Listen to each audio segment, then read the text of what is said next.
Salut à tous. Alors la vidéo que je fais aujourd'hui, pas de mécanique, aujourd'hui c'est une vidéo test produit. Donc j'ai été contacté par la société Launch, qui est spécialisée dans les appareils de diagnostic automobile. Ils m'ont envoyé un de leurs produits afin que je le teste. Donc c'est une valise diagnostic, c'est une CRP 919E Lite. Donc sans plus attendre, on va ouvrir ce carton ensemble. On va voir ce qu'il y a dedans et puis on va le brancher là-dessus pour voir ce qu'elle est capable de faire. Donc bon, on perd pas de temps et c'est parti.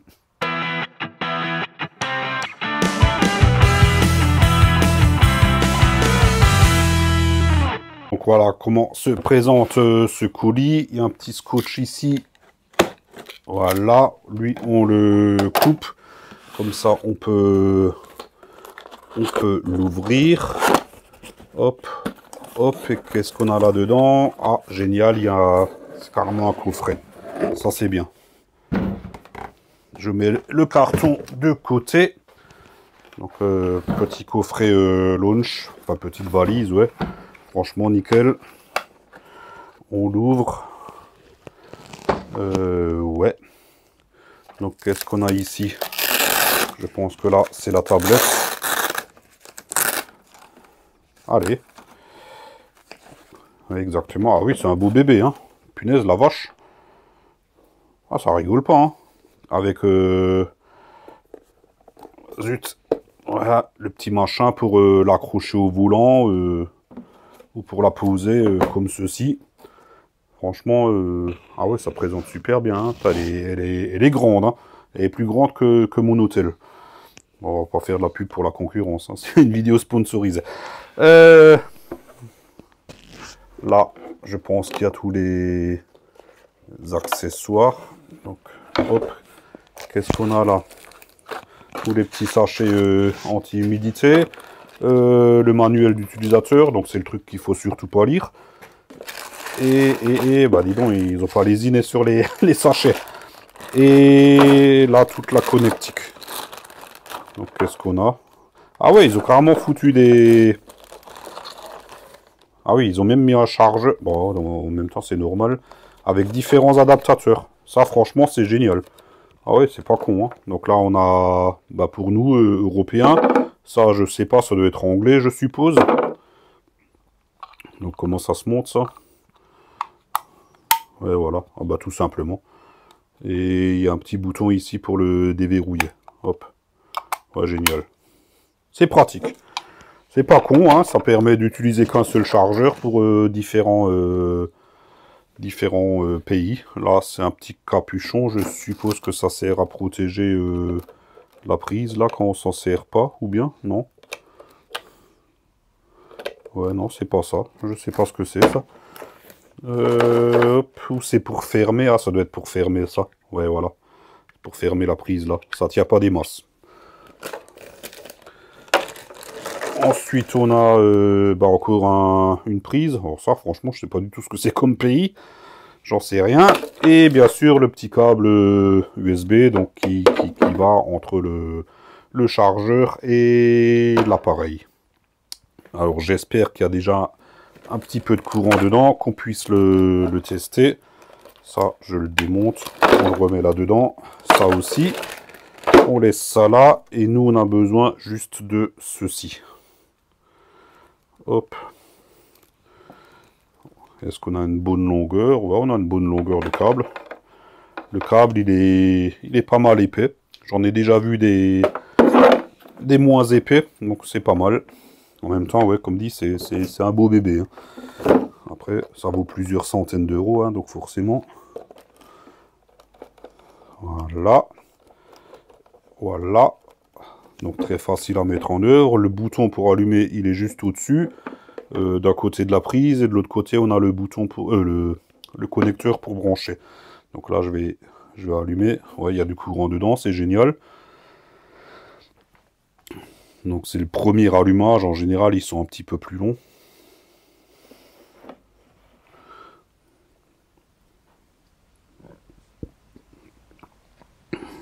Petite barre de progression qui monte. Donc pour l'instant tout se passe bien.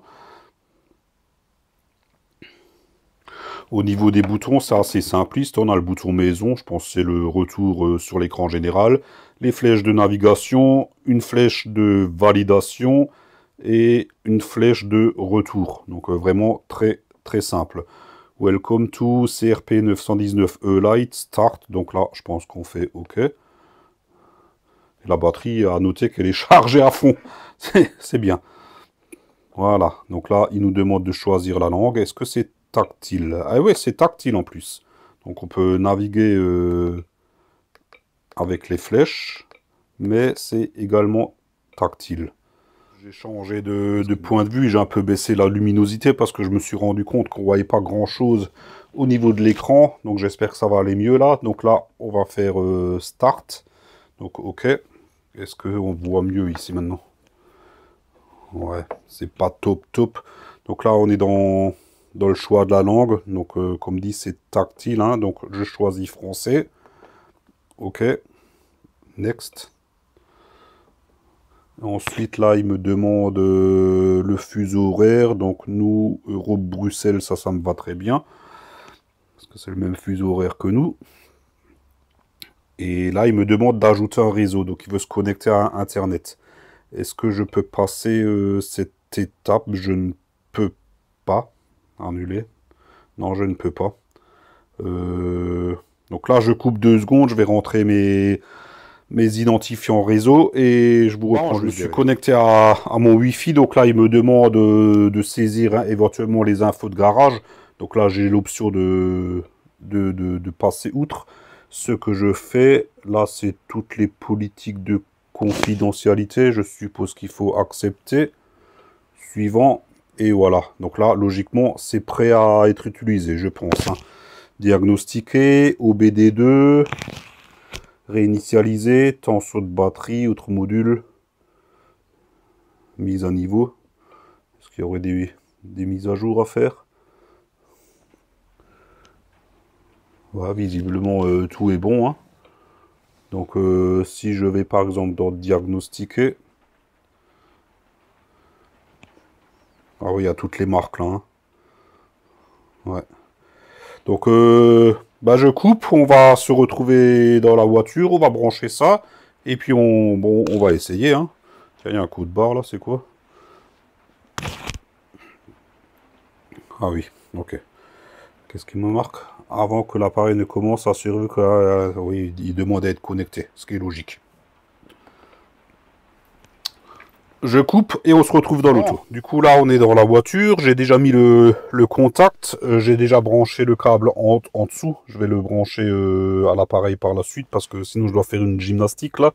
Et si j'ouvre la porte, ça n'arrête pas de sonner. Donc là, je le branche. Donc là, il a détecté que j'ai branché le câble. Oula, là, on a droit à quoi? Une roulette russe. Il se connecte automatiquement. Ah ouais, il a bien trouvé mon VIN, ouais. Hop, hop, hop. Donc, chargement. Qu'est-ce qu'il va nous faire?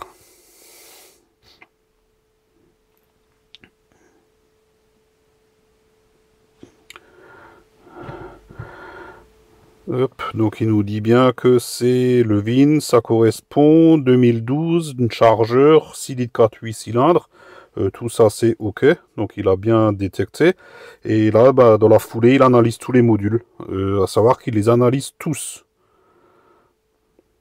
Moi j'ai la valise officielle et là je peux vous dire qu'il analyse vraiment tous les modules. Bah, il génère dans la foulée un rapport.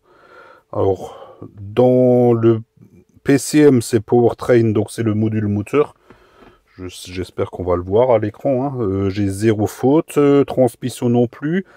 Dans le Body Control Module, ça c'est la gestion de la voiture. Là j'en ai 5. Par exemple, on va cliquer là. Là je dois avoir des...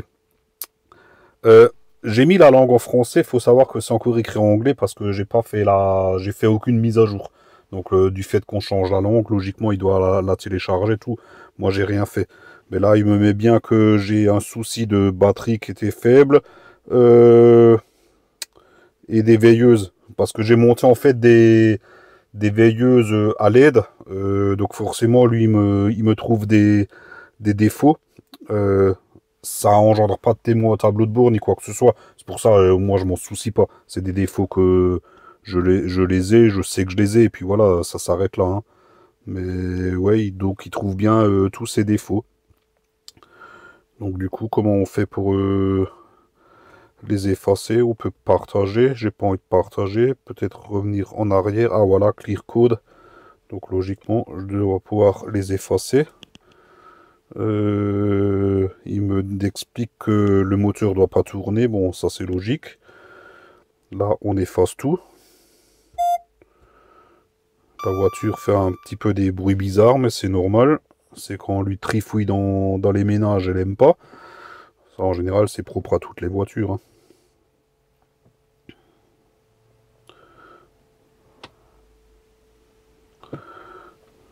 Il est où mon BCM? Bah voilà, il est ici, donc je n'ai plus aucun défaut dedans. Rire, full code, donc read, donc c'est pour lecture des codes, no DTC. Voilà. Donc à savoir que si après on bascule en français, tout ça c'est en français, hein. J'ai encore un défaut de communication là, mais bon, ouais, c'est des trucs que je m'inquiète pas, hein. BSM, Blind Spot Module, je sais même pas ce que c'est. Vous savez, quand on a une voiture blindée d'électronique, souvent il y a énormément de défauts qui sont générés. Qu'est-ce qu'on peut faire d'autre? On peut faire une test de tension de batterie.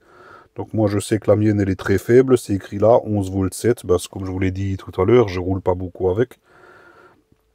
Donc là si je m'amuse à démarrer et tout, je pense que le graphique changerait. D'ailleurs là il vient de baisser un petit peu. Ça peut être pratique. Là on voit déjà que j'ai 74 mises à jour à faire. Réinitialiser. Je pense que c'est pour... Ah oui, là il y a plein de trucs là. Oula. Donc on peut réinitialiser AF, je sais pas ce que c'est, j'ai pas la traduction là, hein. Vidange huile, angle de braquage, l'adaptation de batterie. Ah oui, il y a pas mal de... La déblue, rasa déblue, purge refroidissement, l'équilibrage des cylindres, le capteur PMH, codage clé, on peut faire du codage clé, codage d'injecteur, changer la langue du véhicule. Mémoire siège, ah oui, il y a vraiment des TPMS. Il y a vraiment de tout, hein, les vitres électriques. Ah, franchement, je vais pas m'amuser à cliquer dessus là parce que j'ai pas envie de foutre le bordel. Par exemple, le vidange d'huile, oil reset.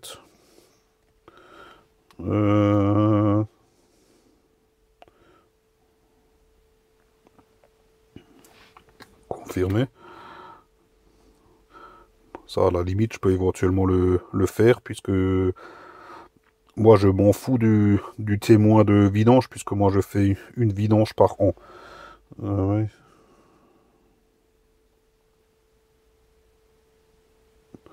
Ah, il me demande de choisir un truc spécifique là. Ouais, hop, on va pas le faire, hein.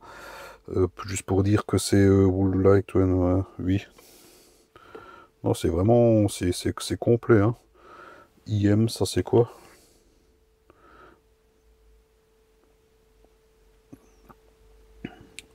Il y a plein de fonctions. Faudrait se promener dedans pour voir catalyseur, pas prêt, catalyseur chauffé, système d'innovation. Enfin, il y a... Ah, ça doit être des mesures quand le véhicule est en route en fait. Puisque là en fait, il n'y a rien qui est prêt. Non, c'est vraiment... C'est complet, hein. Par contre, il n'y a que cette page-là, il n'y a pas plusieurs pages.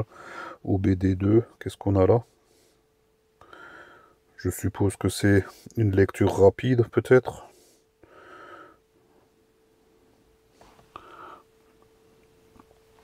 Ah oui, c'est les différents protocoles. Donc là, ouais, il m'a tout calculé de nouveau.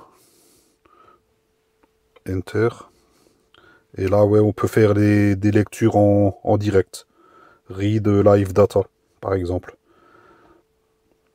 Donc là, on peut voir la position du papillon, on peut tout voir, hein. Bon, pour ça, il faudrait que je démarre la voiture. Je vais pas le faire, j'ai la porte de garage fermée.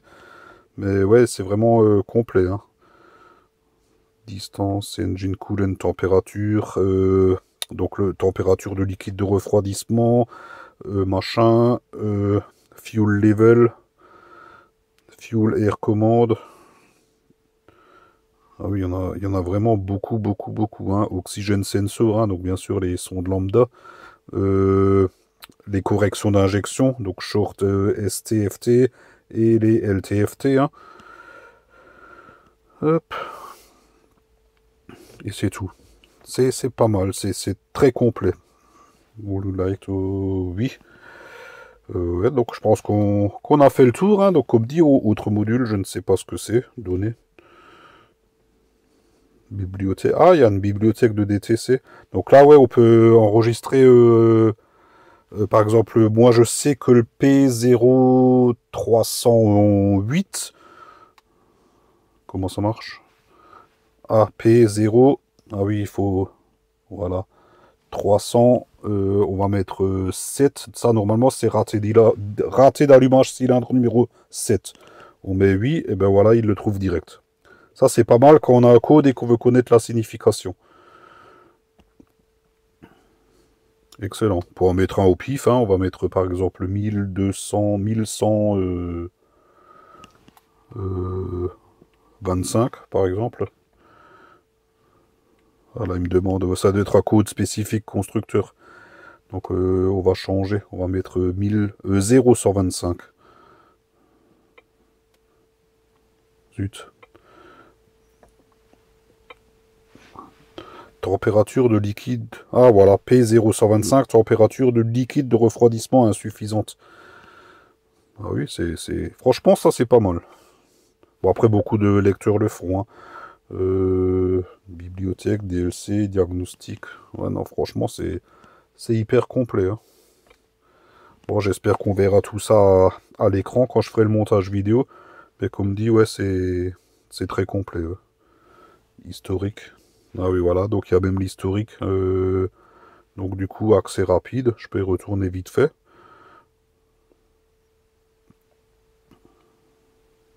Qu'est-ce qu'il le prend? Ah oui, il communique. Nickel.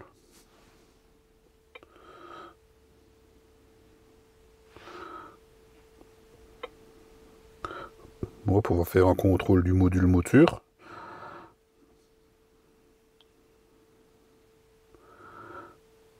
Et est-ce qu'il y a des codes défauts? No DTC, pas de code. Nickel.